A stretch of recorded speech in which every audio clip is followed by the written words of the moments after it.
Es día domingo 12 de julio. Sean todos bienvenidos el día de hoy a celebrar juntos la grandeza del Señor. Y cuando pensamos en los tiempos que estamos viviendo, aún más queremos hablar de la grandeza del Señor. Y cuando queremos hablar de la grandeza del Señor, qué mejor que leerlo desde su palabra, ¿no? Para encontrarnos y entregarnos a Él en adoración. Así lo escribió el apóstol Pedro, y con esta lectura queremos arrancar en el día de hoy nuestro servicio. Y dice Primera de Pedro, capítulo 2, verso 13.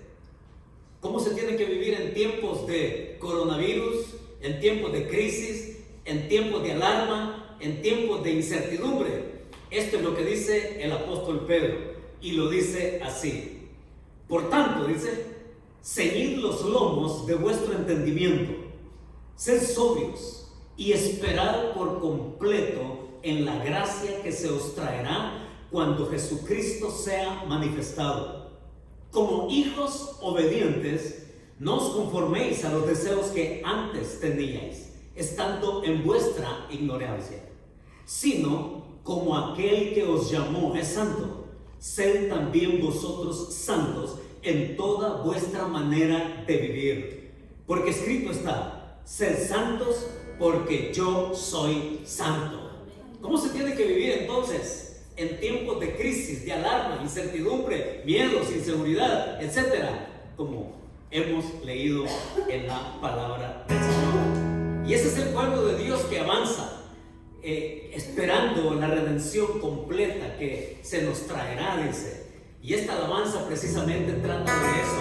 Lo que somos el pueblo de Dios. Y lo queremos cantar, lo queremos decir cantándolo. Así que si se quieren poner de pie, lo hacemos juntos. 1, 2, 3, 4.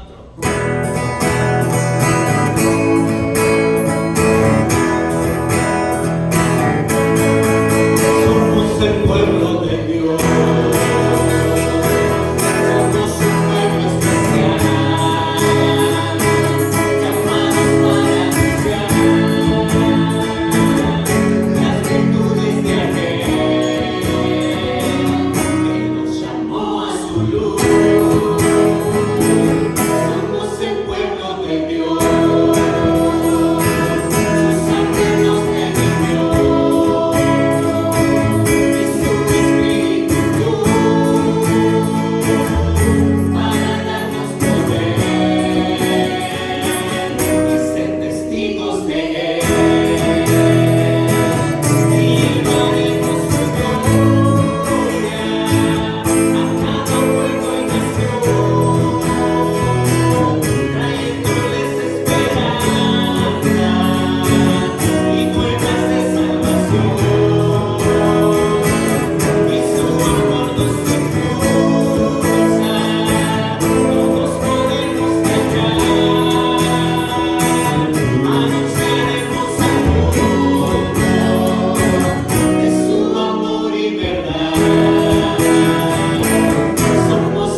queremos juntos dedicarnos a recibir el mensaje del Señor, haciendo también esta oración. Así que acompáñenme, por favor, diciéndole esto al Señor. Señor, en este momento dispongo mi corazón y mi voluntad para ser oidor y cumplidor de tu palabra en obediencia. Guíame con tu Espíritu Santo para ser transformado a la imagen de tu Hijo. Amén.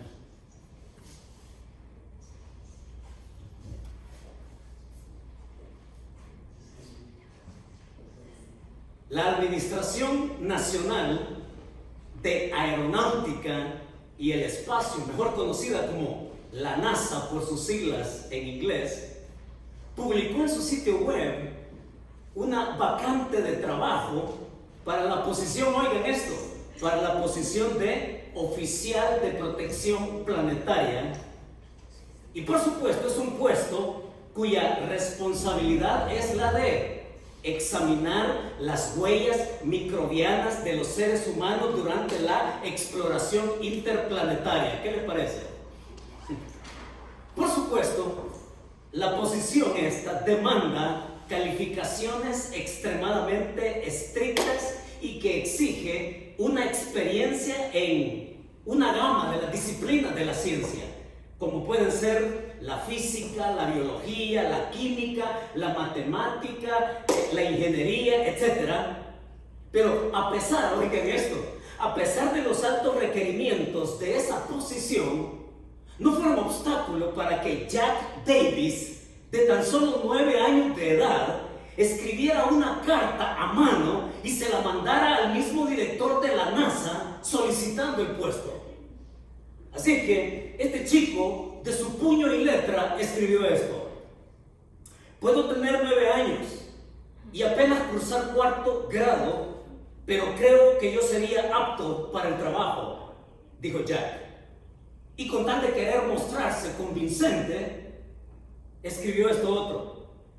Y dijo: una de las razones por las cuales yo aspiro a ese puesto es porque mi hermana me pasa diciendo todo el tiempo que yo parezco extraterrestre. Además, dice él, he visto toda la serie de la Guerra de las Galaxias y toda clase de películas de alienígenas. Y también, dijo él, estoy dispuesto y tengo planes de ver toda la serie de Men in Black como una razón más para que yo debería conseguir ese trabajo. Soy joven, decía él, así que puedo aprender a pensar como un extraterrestre. Y yo no pude dejar de reírme cuando leí el artículo, porque aun cuando la carta llegó al mismo escritorio del director de la NASA en Houston, Jim Green, él, y por supuesto sin resultar con ninguna oferta de trabajo para este muchacho, pues merecía una respuesta. Así que Jim, desde su escritorio, le escribió esto otro: siempre estamos buscando futuros científicos e ingenieros brillantes para ayudarnos. Así que espero que tú estudies duro y que lo hagas bien en la escuela. Esperamos verte en la NASA uno de estos días. Y oigan, ¿qué piensan ustedes de esto?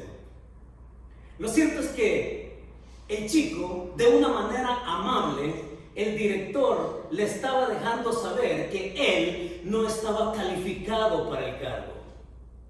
Pero en los diferentes ámbitos de la vida también ocurre repetidas veces. Casi que lo vemos de continuo, porque en esto de quién hace qué, oiga, si usted necesita una cirugía, usted va a necesitar un cirujano, no va a necesitar un electricista. Si usted necesita construir un edificio, usted va a necesitar un ingeniero civil, no un chef. Si usted va a llevar una empresa, entonces usted necesita un administrador, no un enfermero. Pero tal parece que en nuestros días actuales mucha gente está haciendo lo que hace sin ser su competencia. ¿Ya? Eso es lo que yo le llamo el mundo al revés. Pero no es que solamente el mundo esté al revés. Sucede también que en la vida espiritual muchos están con su vida espiritual al revés. Porque muchos piensan que sí pueden tratar con el asunto del pecado. Y piensan que tratar con el asunto del pecado es competencia suya. No, no es así. Muchos piensan que tratar con el perdón del pecado es competencia suya. Y oiga, ningún ser humano está calificado para tratar con el perdón del pecado. Cuando hablamos de la salvación, muchos piensan y se arrojan el derecho de pensar que pueden ser salvos por sí mismos. Pero en ningún momento la Biblia enseña que la salvación de una persona dependa de sus esfuerzos. El texto de hoy nos va a decir que la salvación, que el perdón, que la reconciliación con Dios le compete no a ningún ser humano. La Escritura nos va a decir que el perdón, la reconciliación, la salvación, la vida eterna depende exclusivamente de aquel que está calificado para hacerlo. Y el único que nos dice la Biblia que no está apto para eso es el mismo Señor Jesucristo. Por ahí tenemos que comenzar. Por eso es que el título de esta ocasión es, ¿no?, ¿calificado o descalificado? Y el texto bíblico hoy nos va a exponer precisamente. El autor bíblico nos exhibe, nos continúa exhibiendo la grandeza de Jesús como el único calificado para hacer lo que dice aquí que está haciendo. ¿Ya? Es aquí donde vamos a encontrar en qué calificamos nosotros y en qué califica Él. Así que con eso en mente, mis hermanos, vamos a Hebreos capítulo 5. Y hemos dicho desde el domingo anterior que el autor ahora pone en relieve, pone en evidencia, expone al Señor Jesucristo. En los próximos 5 capítulos Él va a demostrar por qué Jesús es el único calificado para ser el sumo sacerdote. 5 capítulos enteros nos van a demostrar por qué Jesús es inmensamente superior a Aarón. Nos va a decir el autor por qué Jesucristo es inmensamente superior al sacerdocio de Aarón.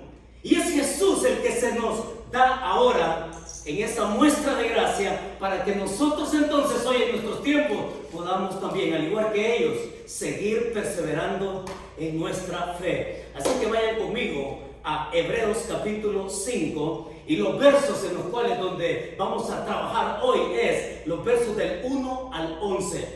Pero los primeros 4 versículos nos van a arrojar el primer principio que queremos ver. Así que yo le pido por favor que tome su Biblia, emociónese porque, y oiga, agárrese bien de su silla, porque el autor nos invita a que gustemos de esa grandeza de Jesús que Él describe acá en estos primeros 4 versículos.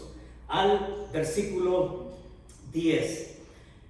Los primeros 4 versículos, si lo tienen a la vista, léanlos conmigo, por favor.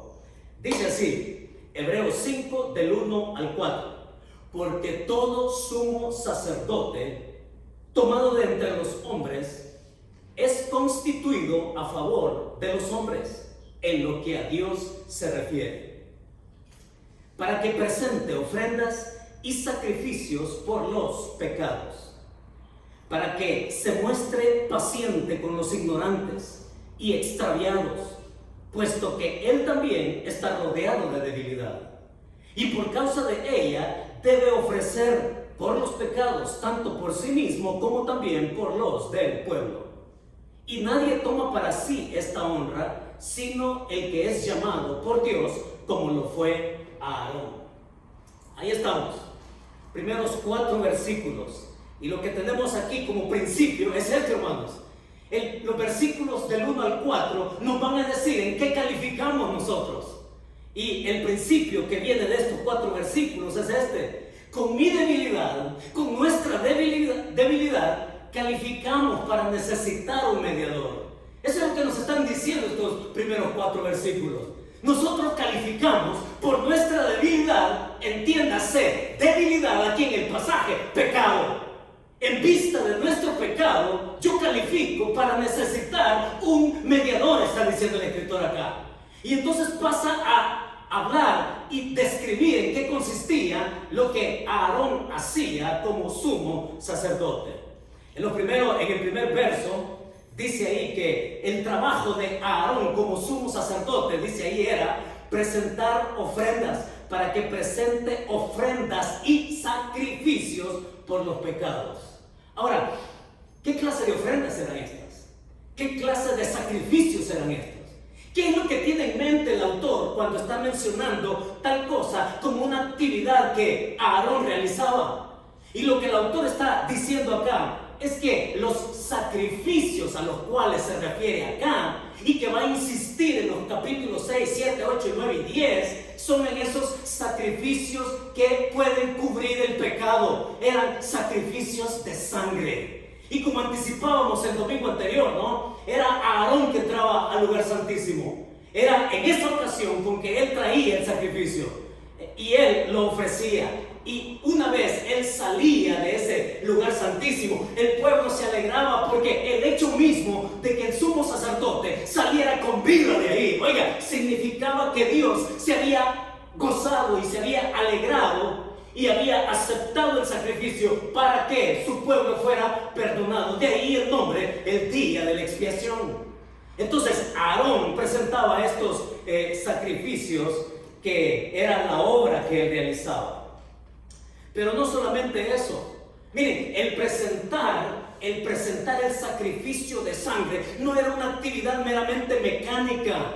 Era un sacrificio de sangre donde el sumo sacerdote ponía su corazón. Y dice en el versículo 2 y 3 que él ahí se mostraba paciente. La palabra paciente aquí es una palabra hermosa, ¿saben? Porque es una palabra que describe que el que presenta la ofrenda lo hace sin la indiferencia del significado de presentar un sacrificio.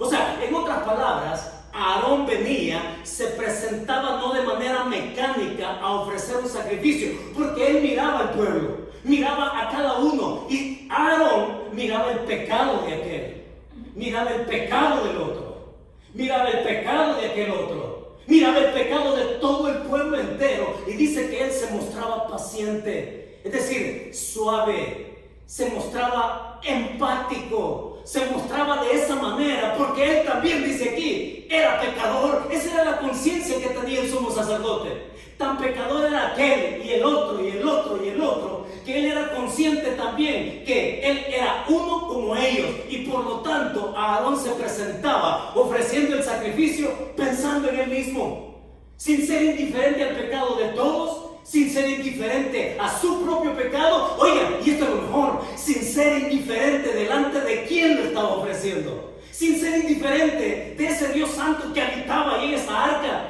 del pacto, y ahí donde Dios manifestaba su presencia. Y ahí, oigan, el sumo sacerdote Aarón era consciente de esa presencia. Por eso es que el hombre entraba con temor, entraba con terror en todo el cuerpo, y él pensaba en sus pecados, en sus propios pecados, en los pecados del pueblo, y al ofrecer ese sacrificio y salir vivo de ahí, significaba haber sido y tenido la gracia de ese Dios que los había escogido.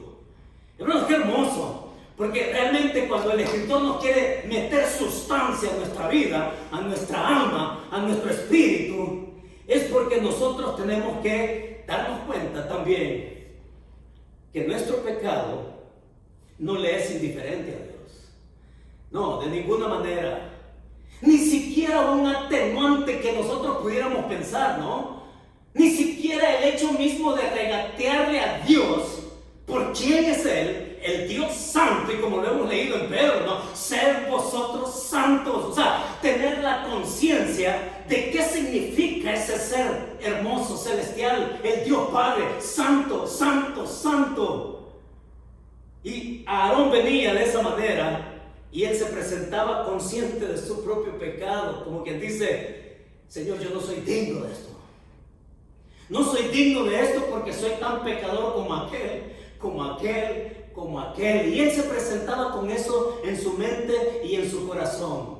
O sea, en otras palabras, era presentarse delante de Dios con el corazón correcto.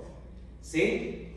Y en el versículo 4 nos va a decir algo más, Porque ese verso 4 ahí dice, y nadie toma para sí esta honra, sino el que es llamado por Dios, como lo fue Aarón. Oigan, ¿qué significa esto? ¿Qué significa que nadie toma para sí esta honra? ¿Cuál honra? La honra de ser el indicado para ofrecer sacrificio, ser sumo sacerdote. Y hagamos una revisión de la historia israelita, ¿no? Ya sabemos que Jacob tuvo 12 hijos. De esos 12 hijos, Dios escogió a Leví. La tribu de Leví iba a ser la tribu que iba a ministrar todo lo espiritual y religioso en el tabernáculo, ¿ya? Y de esa familia de Leví iba a ser escogida una familia exclusivamente. Y esa familia era la familia de Aarón.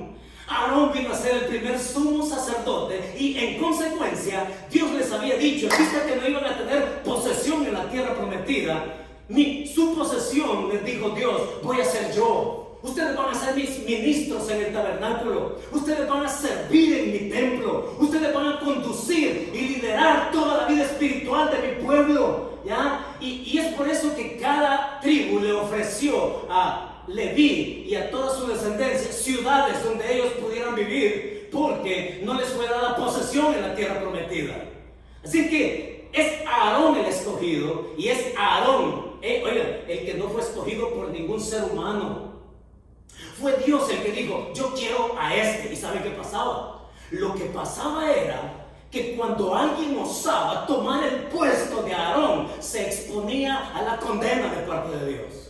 Así le sucedió allá a Datán, a Abiram, a Coré en Números capítulo 16. Usted puede leer el pasaje. Y estos le protestan a Moisés, ¿no? Y le dicen, y bueno, ¿y tú qué te has creído? ¿Ya? ¿Acaso solo por tu servicio es que las cosas pueden ocurrir? Pues nosotros también queremos hacerlo. Y Moisés ahí media y les dice, bueno, vengan ustedes, Coré, Abiram y Datán, y que venga Aarón y presenten sacrificio, y el Dios a quien haya escogido le responda a quien le responda. Ese entonces es el escogido, y así fue. Y cuando en número 16 usted lee y va y recrea las imágenes de lo que está pasando ahí, oigan, cuando se presentan y cuando Aarón presenta su sacrificio y cuando estos rebeldes presentan su sacrificio, Dios quedó tan insatisfecho con estos hombres que terminaron siendo consumidos. ¿Por qué? Porque Dios a quien había escogido desde el principio era a Aarón. Y lo mismo pasaba con Saúl. ¿Recuerdan a Saúl allá en 2 de Samuel? Cuando Saúl, el rey iba a la batalla y Samuel le había dicho, no vayas a la batalla antes de que yo llegue, espérame. Y entonces Saúl se desesperó, dice el pasaje allá. Se desesperó más aún porque el pueblo se le desertaba, se le estaba yendo. Y él en la desesperación viene y toma el sacrificio y lo presenta. Y cuando llega Samuel y se entera y le dice, locamente has actuado. Y por lo tanto le dice, Dios hubiera confirmado ahora mismo tu reinado para siempre, pero porque hiciste tal cosa, porque no te correspondía hacerlo, oye, Dios se ha buscado un hombre conforme a su corazón y tú quedas destituido de este puesto. Consecuencia. ¿Y qué podríamos decir también del rey Usías? El rey Usías. Miren, cuando nosotros pensamos, hermanos, de los derechos que podemos tener de hacer tal y cual cosa, pensando que es bueno, el rey Usías, cuando él finalmente levanta un ejército, donde dice ahí el pasaje que él se sintió fuerte, dice que él fue, tomó el sacrificio y él lo presentó en el templo. Aún siendo rey, no le correspondía tal cosa. Y llega entonces Azarías, el sacerdote, y le habla fuerte al rey y lo confronta y le dice, ¿por qué has hecho así? Oye, salte de aquí, le dice. Pero cuando él intenta salir, Usías dice que le viene lepra a su frente. Y este hombre sale del templo leproso por el resto de su vida, confinado a morir en soledad. Y mis hermanos, es que cuando pensamos en quién es el llamado, ¿ya? Aarón fue el hombre, y aquí dice, nadie toma honra para sí. Es Dios el que toma a aquel que lo pone en ese lugar calificado para realizar lo que Dios ha mandado hacer. Y esto en el contexto pesa mucho, porque cuando vayamos más adelante vamos a ver que a quien Dios ha escogido es a su propio Hijo. La fuerza del pasaje nos lleva a que nos demos cuenta que realmente este Aarón apenas es un asomo de la grandeza de Jesús por ser el escogido para realizar lo que aquí nosotros estamos encontrando. Ese es el primer principio, hermanos. Con nuestra debilidad, sí, con nuestra debilidad cada uno califica para necesitar un mediador. Le voy a decir cuál es su debilidad. Y le voy a decir su debilidad tan igual que la mía. Su debilidad y la mía es ser pecadores. ¿Sí? Simple y llanamente, somos pecadores. Ahora, el asunto es que por ser débiles y pecadores, vaya si no necesitamos un mediador, ¿no es cierto? Dice amén usted a eso. Amén. Necesitamos un mediador para tratar con nuestra debilidad. Ni usted ni yo podemos, ni estamos calificados, ni tenemos las fuerzas, ni tenemos las credenciales para tratar con nuestro propio pecado. El que sí puede, el que sí califica para tratar con el pecado, la reconciliación y tratar con el perdón y con la salvación misma es Jesucristo. Y de eso viene a decir más en el versículo 5 hasta el 10 el autor bíblico. Vayan conmigo ahora al verso 5, por favor. Dice así el verso 5: así tampoco Cristo se glorificó a sí mismo haciéndose sumo sacerdote, sino el que le dijo: tú eres mi hijo, yo te he engendrado hoy. Como también dice en otro lugar: tú eres sacerdote para siempre, según el orden de Melquisedec. Y Cristo, en los días de su carne, ofreciendo ruegos y súplicas, con gran clamor y lágrimas al que le podía librar de la muerte, fue oído a causa de su temor reverente. Y aunque era hijo, por lo que padeció, aprendió la obediencia. Y habiendo sido perfeccionado, vino a ser autor de eterna salvación para todos los que le obedecen. Y fue declarado por Dios sumo sacerdote según el orden de Melquisedec. Miren, ante la debilidad de Aarón, y ya dijimos que Aarón, cuando presentaba el sacrificio, el hombre era consciente de su propio pecado. Era consciente del pecado de los demás, era consciente de su propio pecado, y va a demostrar el escritor ahora de que Jesús es superiormente, inmensamente más grande que Aarón y que su sacerdocio, porque Jesús, al haber sido escogido por Dios como hijo, él no tiene que lidiar con su pecado. O sea, Cristo no tiene que presentar sacrificio por su pecado, porque Cristo es impecable. Ahora, ¿cuál es el principio acá? El principio es este: con mi debilidad califico para recibir gracia en los méritos de Jesucristo. Es Jesús quien cumple perfectamente y excede los méritos de Aarón, ¿ya?, en el sacerdocio. Ahora hay varios detalles ahí, porque lo que el versículo 5 y 6 están diciendo es que este Jesús no fue nombrado por ninguno, fue nombrado por Dios mismo. Y lo interesante es que ahí en el verso 5 va a hacer alusión a un pasaje que ya nosotros mencionamos al principio de la serie. En el capítulo 1, verso 5, se habla del Salmo 2. El Salmo 2, aquel que escribió David, donde David habla de su reinado, y él dice que su reinado es cuando Dios mismo dice: yo declararé, yo estableceré el decreto, mi hijo eres tú, tú eres mi rey, y de tu estirpe, de tu semilla, va a venir un rey cuyo reino va a ser inconmovible. Es ahora el autor que nos está diciendo acá que ese hijo vino a ser rey. Y note las dos verdades acá, note la mezcla de las dos verdades. En el verso 5 habla del Salmo 2, cuando él hace referencia y dice: tú eres mi hijo, yo te he engendrado hoy. Tú tienes el derecho, tú tienes la prerrogativa de reinar. Este hijo es un hijo rey. Y en el verso 6 dice también ahí, como también dice en otro lugar: tú eres sacerdote para siempre según el orden de Melquisedec. Hermanos, este es el gran tema de Hebreos. Es aquí donde nosotros nos estacionamos en adelante. Porque el otro privilegio, el otro llamamiento, el otro nombramiento de Dios para su hijo es: tú eres sacerdote. Y no te da específica alusión. Porque no va a decir el escritor: tú eres sacerdote de acuerdo a la línea de Aarón. No, iba a traer a colación un personaje que fue el que, oiga, se menciona en el Génesis como el primer sacerdote en toda la Biblia. Es Melquisedec, este hombre del cual no se sabe absolutamente nada en términos completos. ¿Por qué? Porque no se describe a Melquisedec como una sucesión de sacerdotes. Él queda único. No hay ninguna orden que le siga a él y que describa una sucesión de sacerdotes, como fue el caso de Aarón.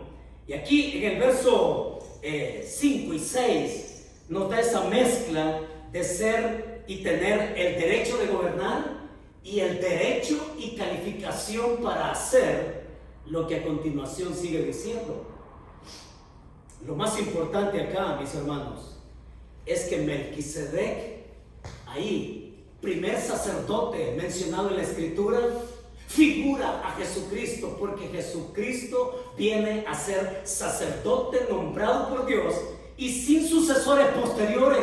Es decir, Jesucristo, su sacerdocio, es como el de Melquisedec. No hay nadie más que ni lo sustituya, ni lo suplante, ni le continúe, porque Cristo queda eternamente como sacerdote para ofrecer sacrificio de sangre. Aquí viene el asunto. Aquí es donde nosotros, mis hermanos, estamos inmiscuidos en esa vida de Cristo. Es Jesús como el único que queda para presentar sacrificio de sangre. Y cuando Jesús va a presentar sacrificio de sangre, tiene su rostro y el mío y nuestros nombres ahí en ese corazón. Y entonces aquí nosotros obligadamente tenemos que ir. Mis hermanos, a alguna aplicación ya en el pasaje. Es decir, hablamos de este Jesús que en el versículo 7 dice: y Cristo en los días de su carne. Y usted se preguntará, ¿a qué se refiere con los días de su carne?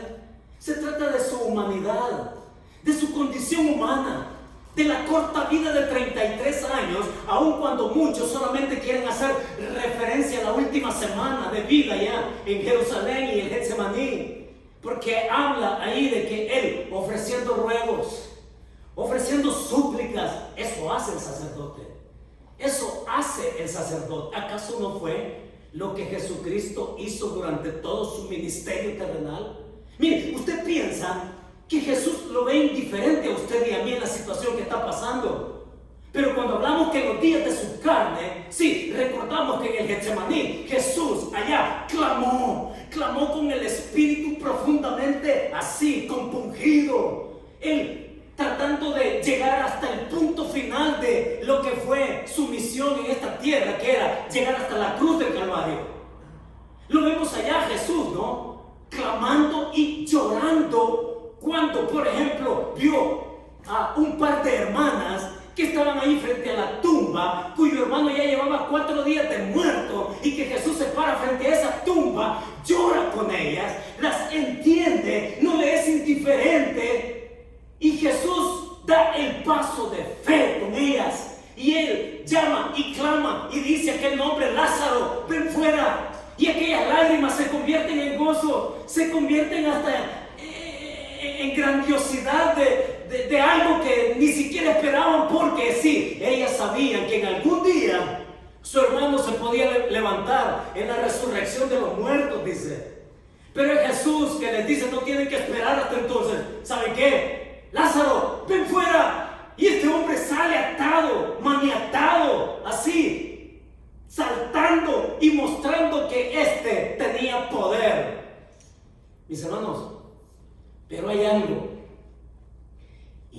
que si nosotros pensamos, se nos ha pasado por nuestra mente de que Jesús o que Dios es indiferente a lo que usted sufre, déjeme decirle que está equivocado. Dios sabe sufrir con usted. Cristo sabe sufrir por usted. En los días de su carne, Él clamó. En los días de su carne, Jesús se paró ahí frente a Jerusalén y lloró por ese pueblo. Lloró por un par de hermanas. Lloró por su amigo que estaba en la tumba. Lloró por todo un pueblo que dijo: ¿cuántas veces he querido juntarlos? Como la gallina junta sus polluelos, pero no quisiste. Dios sí sabe sufrir en un pueblo que estaba, sometido al yugo de Roma. Sí, Jesús sabe sufrir en las circunstancias que nos pueden causar el mayor dolor y que nosotros podemos llegar a pensar que que yo soy indiferente a lo que Cristo dice, tiene de mí. Mis hermanos, la Biblia nos dice, el Señor nos dice, Dios tiene cuidado de ti. Dios sufre contigo. Así que cualquiera sea la enfermedad, no piense que usted pasa desapercibido al gran propósito de Dios en nuestra vida. Si es que acaso hemos tenido el padecimiento quizás de alguien cercano, luchando con esto del coronavirus, y viéndolo sufrir en una unidad de cuidados intensivos, y que usted piense y se pregunta: ¿y dónde está Dios? Dios sabe sufrir con cada uno, dar súplicas. Ese fue su ofrecimiento como sacerdote, orar por nosotros, decir que está con nosotros todos los días hasta el fin del mundo. ¿Y sabe qué pasa, hermano? Mire, esto es doctrinal, esto es carne sólida, porque cuando el autor hace referencia a los días de su carne, ¿sabe lo que significa eso? Significa que Jesús, el Hijo eterno, se hizo débil con el solo hecho de tomar humanidad, de hacerse como uno de nosotros, de restringir sus atributos, de venir y experimentar por cuenta propia lo que es la temporalidad, lo que es el sufrimiento. Nadie se lo tuvo que contar a Él. Él ni siquiera tuvo que imaginárselo. Él vivió el sufrimiento tal cual. Y Él entonces sí que sabe entender a aquellos que caminamos por fe en Él. Es Jesús que se entiende y aprende. Él supo aprender. ¿Sabe qué aprendió Jesús? Aquí el pasaje nos habla de que Él miren, desde que Jesús se humanó, desde que Jesús se encarnó, todo fue absolutamente nuevo para Él. El Hijo no sabía lo que era sufrir en la eternidad, hasta que se hizo hombre. Y se hizo semejante a los hombres, haciéndose obediente hasta la muerte de cruz. El Hijo eterno aprendió lo que era la obediencia. Ahora, ¿qué es la obediencia para usted y para mí? Hermanos, la obediencia es someternos a la voluntad de otro. Esa es obediencia. Someternos a la voluntad de alguien más, eso se llama obediencia. Y Jesús aprendió eso, era algo nuevo en su humanidad. El sufrimiento era algo nuevo en su humanidad. El ser rechazado era algo nuevo para Él. Todo le resultó nuevo, la cruz le resultó nueva. Hermanos, cuando pensamos en sufrimiento, por favor se los pido, no pensemos que le somos indiferentes a Dios. Él sufre con nosotros todos los días, sabe. Y el Hijo ha adoptado un ministerio de intercesión por nosotros. Eso es lo que hace el Hijo ahora mismo, allá a la diestra del Padre. Intercede por nosotros. Diga amén a eso también. Mis hermanos, en esa condición humana es que Jesús aprendió a ser obediente, a sufrir. Y miren lo que dice acá, por favor, en el verso 8. Y aunque era hijo, oiga esto, y aunque era hijo, miren, a veces nosotros tenemos nuestras excepciones, ¿no es cierto? Tomamos nuestras excepciones. Y como papás no queremos que nuestros hijos sufran. Prefiero sufrir yo a que ellos sufran. Y queremos tomar nuestras excepciones. Lo que el escritor está diciendo acá, que aun cuando el hijo era hijo, él tuvo que aprender la obediencia. Como hijo, él aprendió el sufrimiento. Así que nadie está, mis hermanos, mejor calificado para entenderlo a usted y para mí. Nadie. Ok, los demás podemos ser arbitrarios en calificar nuestras circunstancias. ¿Ya? Yo le podría decir a usted que se está muriendo por alguna situación. Eso no es nada. Mire, yo he pasado por circunstancias peores que las suyas. Lo suyo no es nada comparado con lo mío. Podemos ser tan arbitrarios como eso. Pero el que nos entiende a profundidad, completamente, se llama Jesucristo, el Hijo. Hermanos, Él es el único calificado para eso. Entonces viene una aplicación acá. Y la aplicación es esta. Mis hermanos, ojo, ojo, porque caminar en fe no nos hace exentos del sufrimiento. Tengámoslo claro. Yo quisiera a usted darle, bueno, son dos noticias, una mala y una buena. La noticia mala es que usted no puede lidiar con su pecado. Y por eso es que necesitamos un mediador. La buena noticia es que Jesús sí está calificado para lidiar con nuestro pecado y nos ofrece su gracia. Y es por eso que podemos avanzar con Él, en sus méritos, no en los nuestros. Y como Cristo, al ser Hijo, Él no fue eximido de sufrir. Hermanos, ¿saben qué? Necesitamos aprender a sufrir mientras perseveramos. Sí. El versículo 9 y verso 10 nos dicen hasta dónde llegó esto. Y habiendo sido perfeccionado, dice, vino a ser autor de eterna salvación para todos los que le obedecen. Y fue declarado por Dios sumo sacerdote según el orden de Melquisedec. ¿A qué queremos llegar entonces? Es Jesús el único calificado para darle al hombre el perdón de sus pecados, la salvación eterna. Y aquí tenemos que decirlo, mis hermanos, estos que están aquí escuchando, leyendo esto, los hebreos, ellos estaban con la tentación de regresar a la ley. Y oigan, la ley no tenía la competencia de salvar a nadie. La ley era tan perfecta, la ley era tan santa, que la ley lo único que hacía era decirle al ser humano que es malo, que es pecador y que para ser salvo tenía que cumplir rígidamente la ley. Pero si alguien se equivocaba en un tan solo punto de la ley, se hacía infractor de toda la ley. Así era imposible. La ley no tenía la competencia de salvar a nadie, solamente de demostrar cuán pecador era. Y el autor aquí está diciendo, el que sí tiene la competencia es Jesucristo. Lo mismo podemos decir de la religión. Así que me disculpan, pero no hay ninguna virgen, pero no hay ningún santo, pero no hay ningún papa que medie, porque ninguno de ellos tiene la competencia de perdonar ni de salvar. Es Jesucristo el sumo sacerdote, el único calificado para hacerlo. Mis hermanos, ni las obras. No caminemos en ese mundo espiritual al revés. Porque muchos piensan que las obras me pueden salvar. Y las obras que yo puedo hacer pueden llegar a ser suficientes para que yo entonces me justifique delante de Dios. Y dice la Escritura que eso es basura. Ninguna obra tiene la competencia de salvar a nadie. ¿Y saben qué más?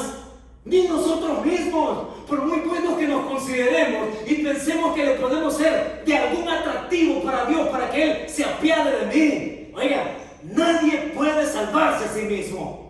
Ese es el mundo espiritual al revés. Pero cuando Dios nos da en su gracia a su Hijo, Él sí. Miren esta señal, Él sí. Él es el calificado para salvar.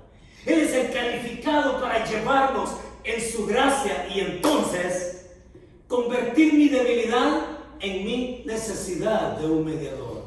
De convertir mi debilidad en mis hermanos, mi debilidad en la gracia de recibir eso que Dios me ofrece, para entonces quedarnos con esta gran verdad acá. Y la gran verdad es esta: en la gracia de Cristo calificamos para perseverar en obediencia a su gran propósito. Miren, tenemos que darle vuelta al mundo al revés, ¿no? Pongámoslo al derecho como corresponde. Pero mucha gente piensa que hasta le hace un favor a Dios creyendo en Él, ¿sabe? Y no hay nada bueno de parte nuestra que tome la iniciativa para acercarnos a Dios. No, eso es lo que conocemos como la depravación total. No tenemos ni una mísera parte de nuestro ser que nos haga preferir a Dios. Es Él el que toma la iniciativa, es Él el que nos atrae con su gracia, es Él el que la ofrece a todo mundo, porque de tal manera amó Dios al mundo, dice. La gracia se le ofrece a todos, pero la gracia se hace efectiva solamente para aquellos, como dice el pasaje aquí, obedecen a Cristo, creen en Él, y es Él, porque solo Cristo es el calificado para el perdón de nuestros pecados. Y esta verdad, entonces, en la gracia de Cristo calificamos para perseverar en obediencia a su gran propósito. No quiere regresar a las obras. No quiere regresar a la religión inservible. No quiere regresar a lo vano, a lo que no compete para ser salvos. Lo único que nos hace salvos es la gracia efectiva cuando creemos en Cristo, porque Él es el único calificado para darnos su perdón, su salvación y la reconciliación con su Padre. Que así sea. Vamos a orar. Señor, muchas gracias. Es que no lo podemos entender de otra manera. Es que no nos puede quedar más claro, Señor, como tu palabra nos lo deja saber. Muchas gracias por tu Hijo Jesucristo, porque en los días de su carne Él se identificó con nuestra humillación, Señor. Experimentó en carne propia lo que nosotros pasamos. Y es por eso que Él, y únicamente Él, califica, Padre, para creer lo que dice tu palabra. Justificados pues por la fe, tenemos paz para con Dios por medio de nuestro Señor Jesucristo. Gracias porque en sus méritos, Señor, tú nos recibes, tú nos aceptas, tú nos atraes, tú nos das tu gracia para que vengamos y continuemos perseverando al gran propósito tuyo, Señor, de participar de tu gloria, reinando contigo. Y yo oro, Señor, para que tú confirmes a todos los que estamos aquí, a cada uno de los que estamos acá. Si todavía tenemos arraigo, Señor, de confiar y de creer que necesitamos otra cosa o alguien más, además de tu Hijo, Señor, que tu palabra y tu Espíritu Santo nos reafirmen en esta verdad, que solo tu Hijo califica para que podamos, Señor, recibir tu gracia y ser reconciliados contigo y perseverar en esa fe que tú nos has dado en Él. Muchas gracias, Señor, por tu iglesia. Y oramos que estas verdades confirmen nuestro caminar de acuerdo a tu propósito. Así te lo pedimos. En el nombre de tu Hijo Jesucristo. Amén. Amén. Amén. Amén.